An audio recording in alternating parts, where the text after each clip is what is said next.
देश में 12 करोड़ आदिवासी जो है प्रकृति पूजक है और सभी के लिए हम लोग चाहते हैं कि अलग से केंद्र सरकार द्वारा धर्म कोलम दिया जाए। रैंप मामले को ढकने के लिए मजबूर होना पड़ा सरना धर्म कोड का आंदोलन करने के लिए। प्रत्येक राज्य में अगर सरना धर्म कोड की आवाज उठेगी तो निश्चित तौर पे जो केंद्र में जो भाजपा की सरकार है उनको झुकना पड़ेगा और सरना धर्म कोड मिलेगा। लगातार इतनी बैठकें कर रहे हैं, विधायक का आवाज दे रहे हैं, मंत्री का आवाज दे रहे हैं, लगातार प्रयास कर रहे हैं, तो सफलता किस प्रकार दिख रही है आपको और आगे क्या है? देखिए, सफलता हम लोगों को मिली है और सफलता हम लोग इसलिए कहेंगे, भले रैंप वहां पर निर्माण कर लिया गया, लेकिन सफलता इसलिए कहेंगे कि हमारी जो आवाज है वो जन जन तक जा रही है और सरकार कहीं ना कहीं बैकफुट पर आ रही है।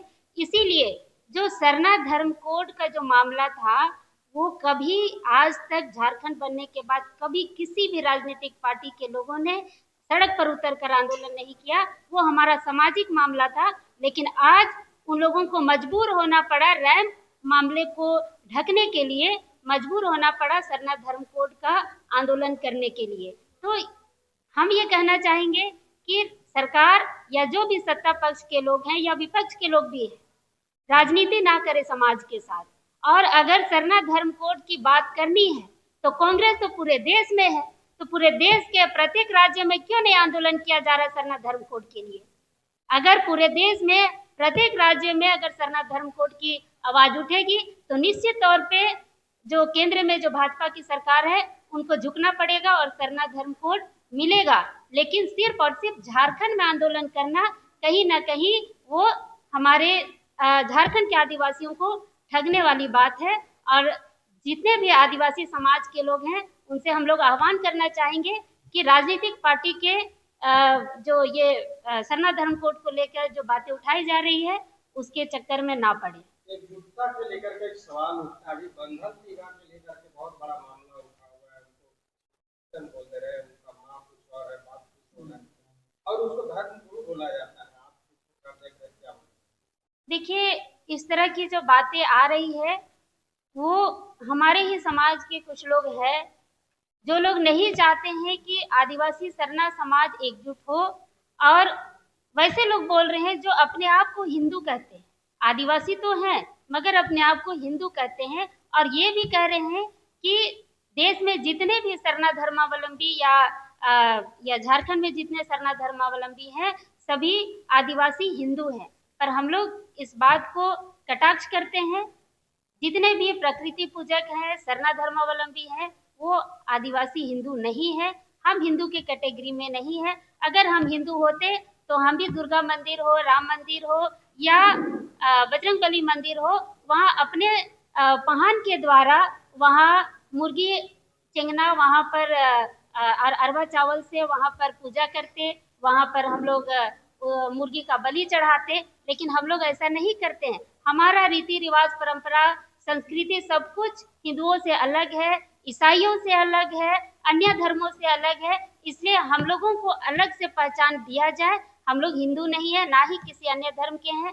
हमारी पहचान है, हम लोग सरना धर्मावलंबी हैं और देश में 12 करोड़ आदिवासी जो है प्रकृति पूजक है और सभी के लिए हम लोग चाहते हैं कि अलग से केंद्र सरकार द्वारा धर्म कोलम दिया जाए, जिसमें जिसकी जैसी आस्था होगी उस अनुरूप वो वहां पर अपने धर्म को अंकित कर सके। बात तो हो गई ना, वो हिंदू आप बोल रहे हैं, उनको हिंदू है, वो बोल रहे हैं हम अभी सरना धर्म में जो आपका सरना स्थल है उसको बचाव के लिए नैतिक समर्थन कर रहे हैं। देखिए, एकजुटता नहीं दिखेगी तो कहीं ना कहीं राष्ट्र होंगे।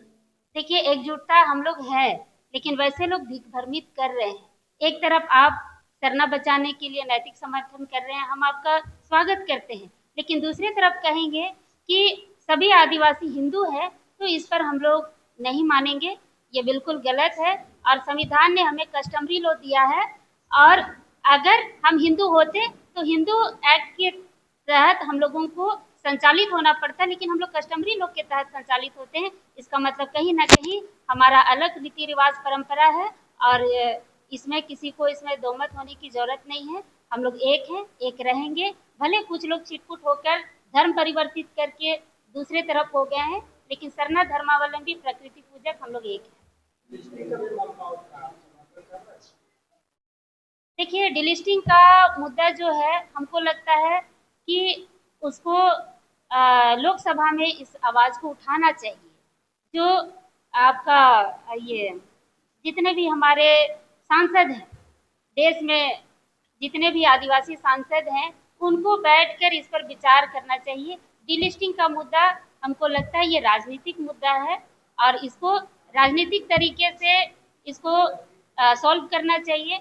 आम जनता को भड़काकर इस तरह का मामला लाना हमको नहीं लगता है कि उचित है।